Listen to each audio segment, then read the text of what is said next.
Mr. Underdol, can you remember the title of this movie? 예.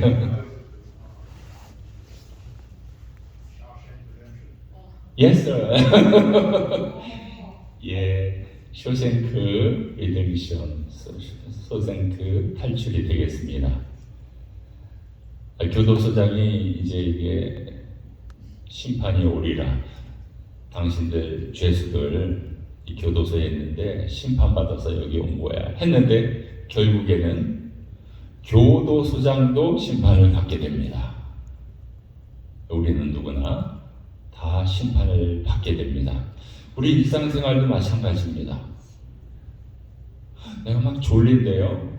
운전하잖아요. 심판이 옵니다. 교통사고로 심판이 옵니다. 내가 내일 시험 보는데 오늘 공부를 하나도 안 했어요. 그럼 어떤 심판이 오죠? B, C, F 이런 심판을 맞게 됩니다.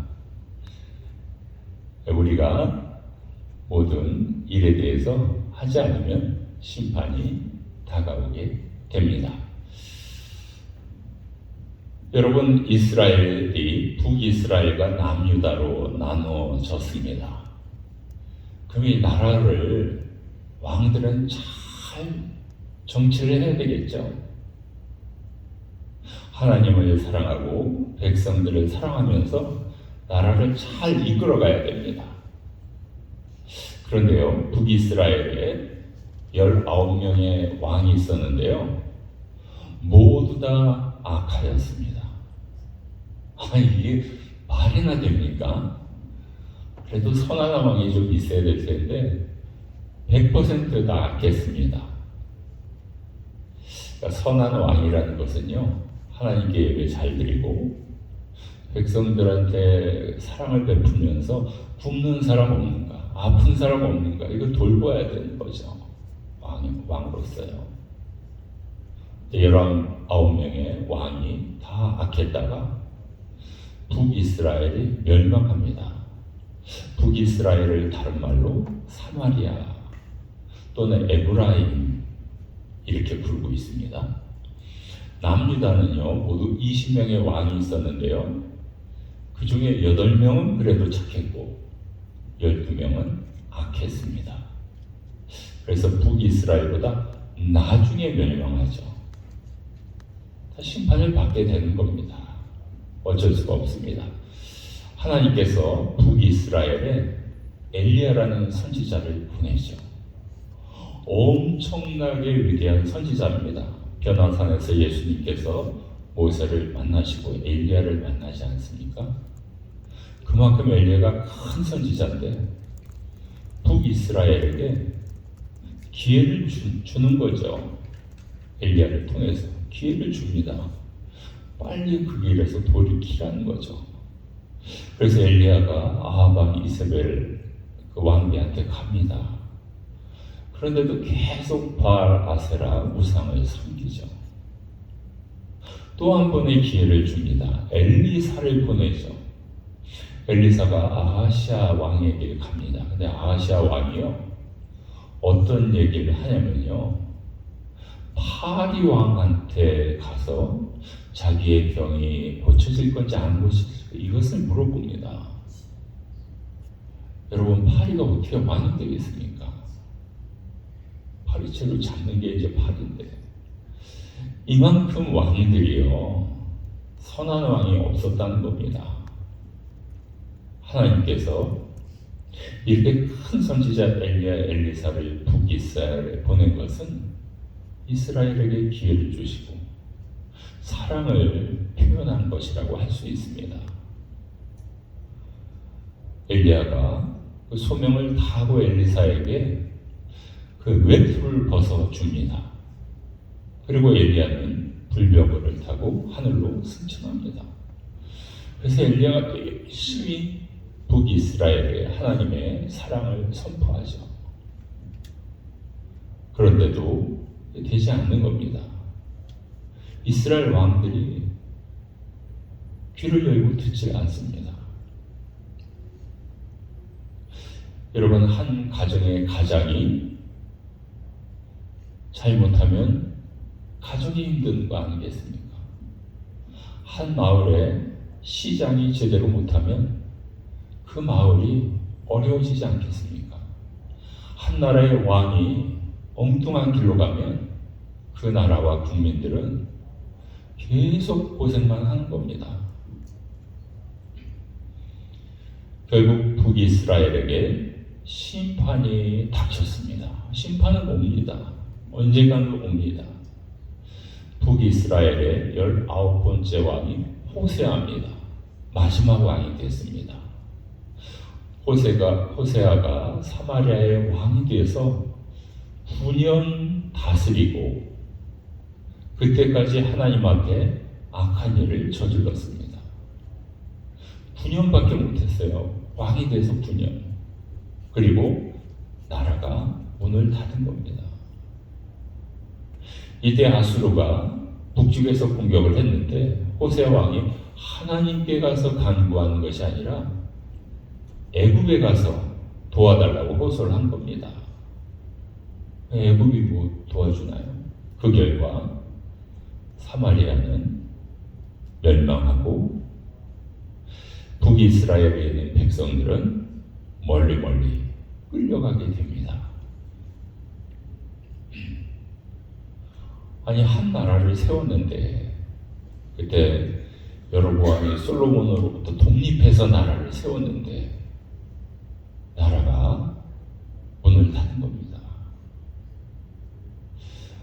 문을 닫으면 그걸로 끝나는 게 아니고요. 포로가 되면요, 아수르에서 마음대로 하는 겁니다. 아니, 이 살아있는 사람 포로에 피부를 벗길 정도로 아수르가 마음대로 한 겁니다. 심판이 온 거죠. 아이고, 그동안 열심히 하나님을 섬길 것. 왕은 특별히 하나님께 더 경배 드렸어야 되는데 그러지 못해가지고 심판이 다가온 겁니다. 그리고 이스라엘 백성들을요, 저 멀리 아수르로 끌고 간 겁니다. 그래서 저 사마리아 별표에 있는 데서 북쪽으로 다시 동쪽으로 아수르로 끌고 가고요. 그 다음에 또 어떤 사람은 더 동쪽까지 끌고 가서 거기서 살게 한 겁니다. 이렇게 북이스라엘은 문을 닫게 됩니다. 원인이 있었던 거죠. 그냥 결과만 있는 게 아니죠. 19명의 왕들이 하나님 사랑 다 잊어버리고 백성에 대한 긍휼 다 잊어버리고 오로지 모든 마음과 재산을 우상 섬기는 데만 썼다가 결국에는 심판을 맞이하게 된 겁니다. 그럼 이런 사마리아 사람들에게는 다시 기회는 없었을까요?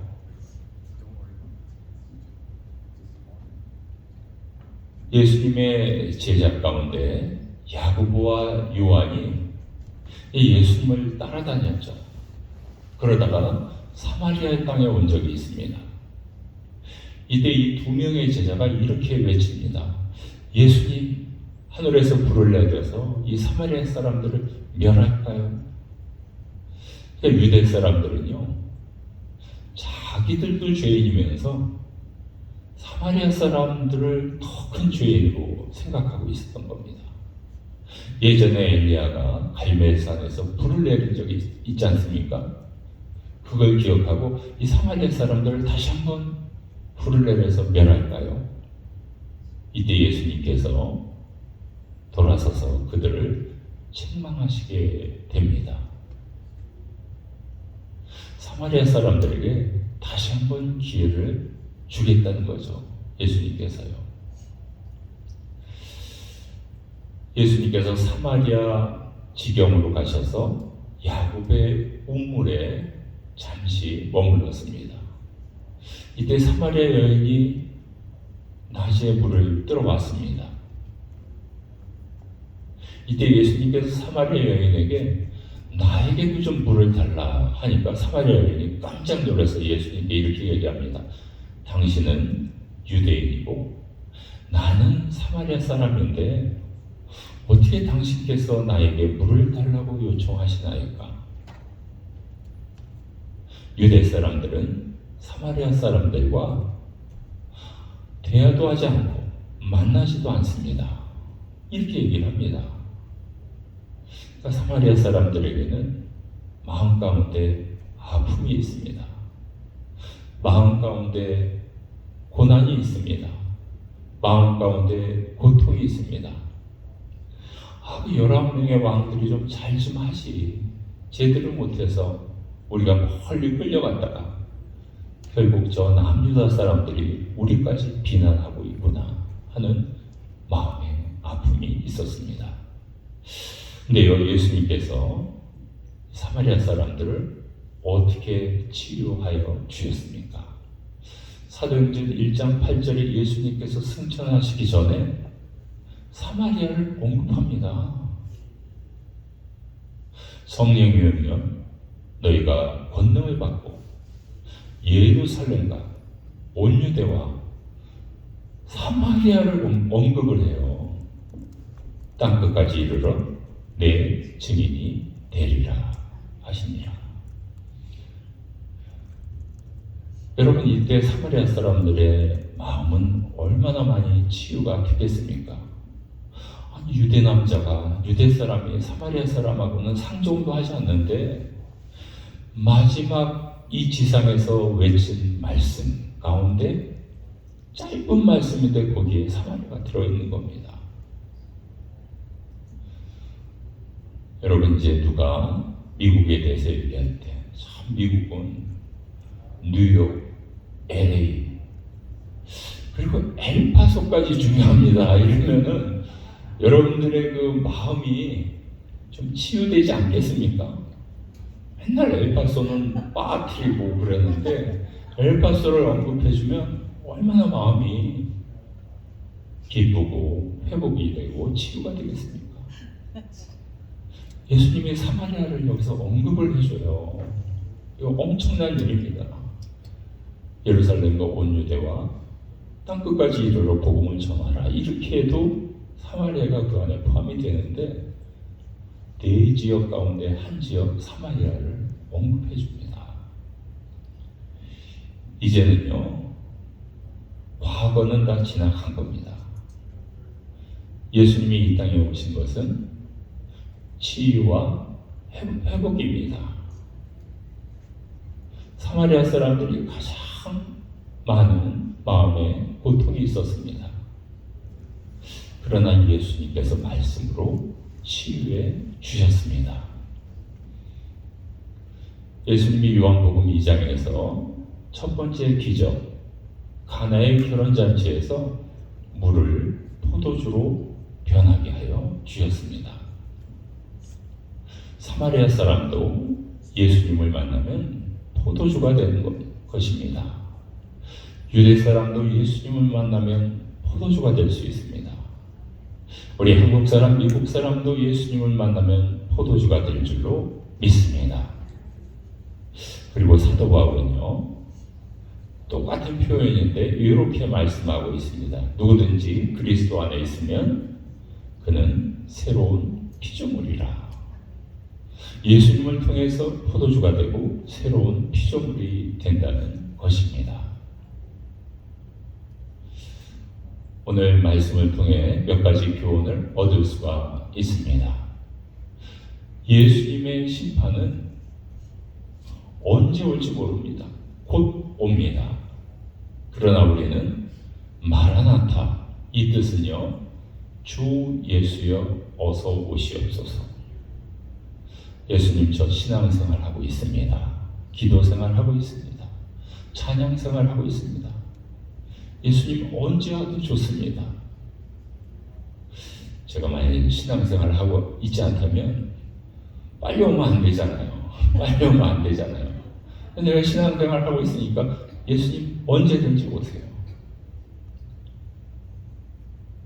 여러분의 신앙도 마라나타의 신앙일 줄로 믿습니다.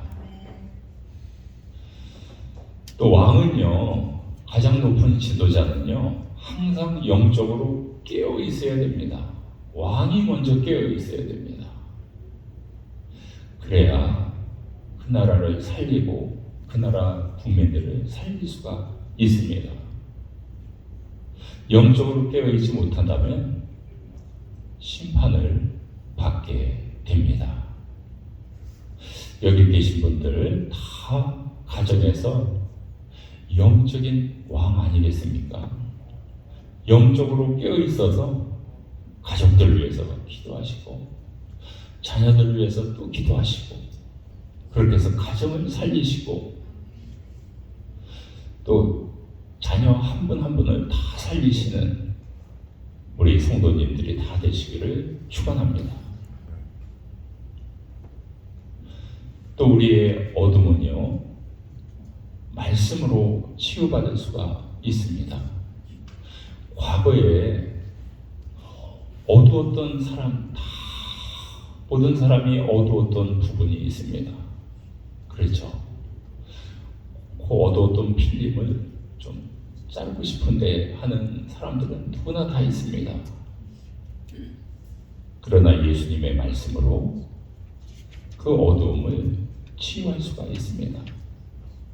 그 어두웠던 부분이 내가 더 영적으로 도약하는데, 점핑하는데 용수 처리될 줄로 믿습니다. 예수님의 말씀으로 치유받으시는 우리 성도님들이 다 되시기를 축원합니다. 이 시간 세 가지를 놓고 함께 기도할 때 우리가 마라나타의 신앙으로 오늘도 기도하고 찬양하는 내가 되어달라고 기도하시고요. 우리는 또 영적으로 가장이 되어서 우리 가정을 살리고 자녀를 살리시는 영적으로 깨어있게 해달라고 기도하시고요. 또 우리의 아픔 예수님의 말씀으로 치유받을 수 있도록 다 함께 통성으로 기도하시겠습니다. 하나님 아버지 감사합니다.